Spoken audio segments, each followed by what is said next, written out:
All right, let's dive right in.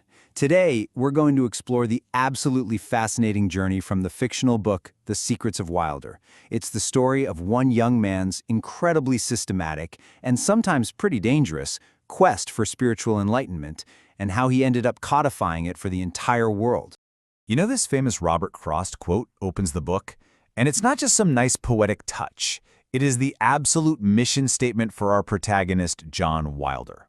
His entire story is about taking that road less traveled, a journey so deep it promises to open up a reality that's just, well, way beyond our everyday understanding. So let's meet our main character. Our story kicks off with John Wilder when he's just 18 years old. And, on the surface, he seems like a pretty typical teenager.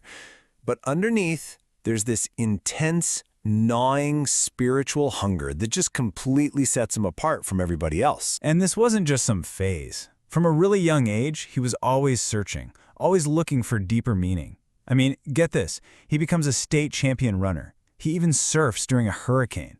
He was constantly pushing his physical limits, but it was all part of the same quest.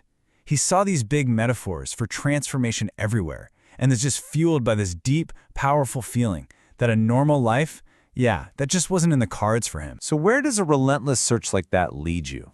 Well, for John, it leads him to maybe the last person you'd expect, a former Sunday school teacher named Christy Jensen. He just gets this gut feeling, this intuitive pull toward her, and it turns out she's got the answer, the exact key he's been looking for. And here's where things get really interesting. She hits him with this completely radical idea. The real power, she tells him, isn't a word for God that you say out loud. No, it's what the book calls the ungiven name.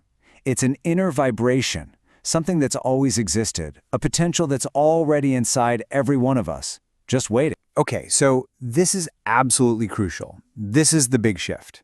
On one hand, you've got the outward I am, just saying the words. The book calls it a noise, a dim shadow. But on the other hand, you have the inward I am. Notice the lowercase. That's not a sound, it's an intention. It's a vibration you feel that quiets you down deep inside. So it's a total flip, right? From an external declaration to a purely internal experience. And this concept, this I am, it becomes the absolute heart of John's whole quest. According to the book, this isn't just some nifty phrase. It is the one and only consciousness in the entire universe. And the whole point isn't to just believe in it. The goal is to actually experience it directly for yourself. So how do you actually do that? Well, this insight gets turned into a very specific daily meditation. And the whole process is really about letting go. You start by just gently embracing the thought, I am. Then you let it get kind of fuzzy, allow it to just dissolve into a feeling. And from there, you let that feeling expand and expand inside you until, poof, all that's left is this pure, silent, incredibly blissful state of awareness. But, and this is a really big but, it's not all just peaceful meditation. This new practice starts to unlock some serious energy inside him. And with that energy comes a whole new set of challenges and transformations. Some amazing, and some, well, incredibly dangerous. And he learns about those dangers the hard way, and fast. He pushes it way too hard, meditates way too intensely, and the book says he gets consumed by fire. He literally breaks out in these painful sores. It's a massive wake-up call.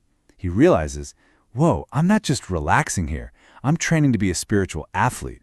And like any athlete, you can't go all out all the time. You got to balance the intensity with rest.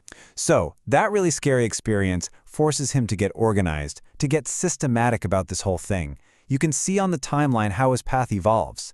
It starts with that single I am meditation, but he has to develop new techniques, like something called spinal breathing, just to manage the incredible amount of energy he's starting to unlock. It grows into a full-blown system. In this chart, this basically becomes his roadmap. The really cool idea here is integration. He figures out that you can take the core, timed practices, like the meditation itself, and make them way more powerful by layering them with these other techniques that you can do at the very same time. It becomes this complete, multi-layered system for spiritual growth. Spinal breathing is a perfect example of one of these new techniques. I love the analogy the book uses. It calls it plowing the ground of the nervous system. So just picture it. As you breathe in, you visualize a line of energy going up your spine. Breathe out, it goes back down. Simple, right?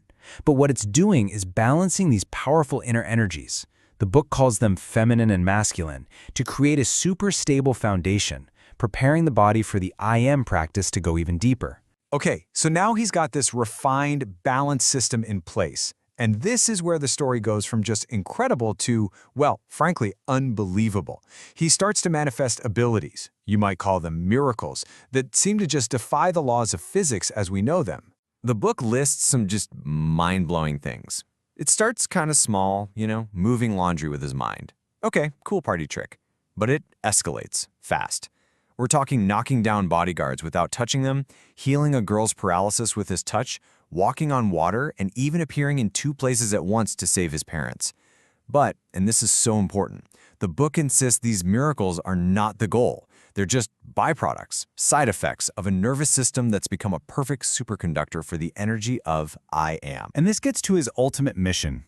He's not trying to be some kind of magician or a guru with secret powers. He wants to strip away all the dogma and create a true spiritual science. As the quote says, it's about making an open, repeatable system where anyone can test the cause and effect for themselves. No blind faith required. So, having systematized his discoveries and completely mastered his abilities, John decides it's finally time. It's time to give what the book calls his ultimate boon to the entire world. And he prepares for one last, very public demonstration. And he doesn't do it quietly, no way. He chooses the biggest stage imaginable, Nighttime Live, the most popular talk show in the whole country. Think about that. He's not hiding this away in some monastery. He is bringing this knowledge directly into the living rooms of millions of people. So there he is, on live television in front of a completely stunned studio audience. He and his partner, Davey, offer undeniable proof. They simply float off the sofa and begin to dance in midair, demonstrating that the so-called miracles from his system are grounded in a very tangible reality. But it doesn't even stop there. As they float back to the couch, the energy in the studio just skyrockets. His physical body starts to become visibly translucent, and then this brilliant, cup-shaped crown of white light, the classic symbol of enlightenment, forms right above his head for everyone to see. Then he looks directly into the camera at the millions watching at home, and he brings his entire journey full circle. He speaks those ancient, powerful words that represent complete unity with the divine consciousness. I am that I am. And then, in a silent, brilliant flash of light, he was just gone.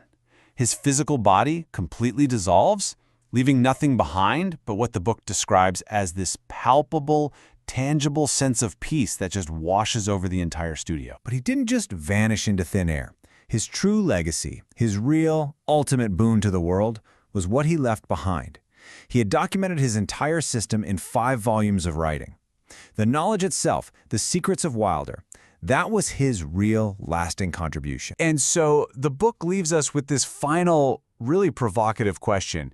Is this all just a fantastical story? Or could it be a symbolic roadmap?